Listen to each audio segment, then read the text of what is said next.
Hello everyone.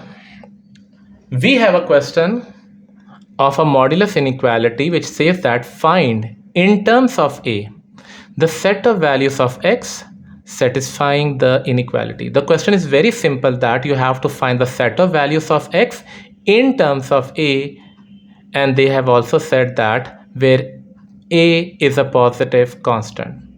The inequality contains a modulus sign on both sides of them. The process is very simple. Normally we have question where we don't have a constant like a over there. In those questions we have two different types of method that can be used. One is the algebraic, the other is the graphical, but in this question we could only use the algebraic method and find the answer. The algebraic method is very simple, that is squaring both sides. So instead of this modulus sign, just write the round bracket and square both sides. After squaring both sides, just use the formula of a plus b whole square, as over here also it is a plus b whole square, which is equal to a square plus 2ab plus b square. Same over here, a square plus 2ab plus b square, and this 2 which was outside after squaring would be 4. Just multiply the bracket, rearrange all of them on one side, add up the like terms like we have done over here, x square and x square, ax with ax and a constant with constant, and after simplifying them you can see we have a proper quadratic equation which is 32x square, x is a variable, plus 12ax the second term, and a constant term minus 5a square. The quadratic equation is less than 0.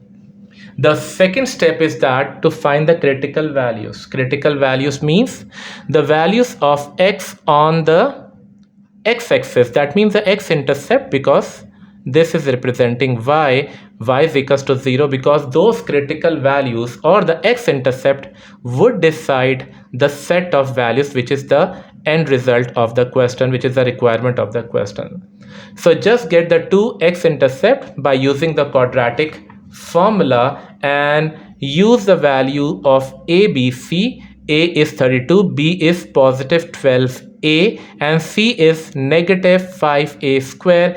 Place them in the quadratic equation, simplify them, and after simplifying them we have the two values of x which are a upon 4 and negative 5a upon 8, also called as the critical values of or the x-intercept.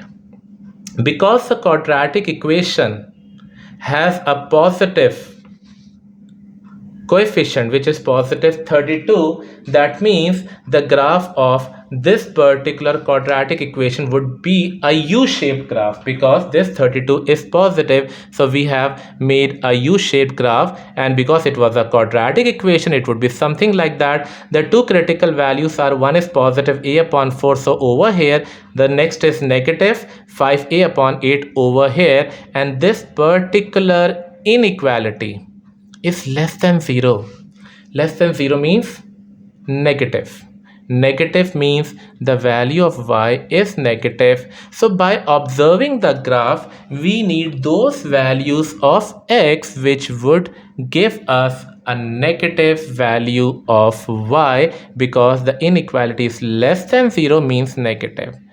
And by observing the graph, we could easily say that if we take any value of x less than a upon 4, like if we take over here and draw a line on the graph, we can see that yes, we have a negative value of y, or any value greater than minus 5a upon 8 from the graph, it is seen that yes, it would give a negative value of y. So finally we can say that the set of values of x are all the values which are greater than minus 5 upon 8, as we have written over here, x is greater than minus 5a upon 8 or less than a upon 4 will be the set of values of x for the given inequality.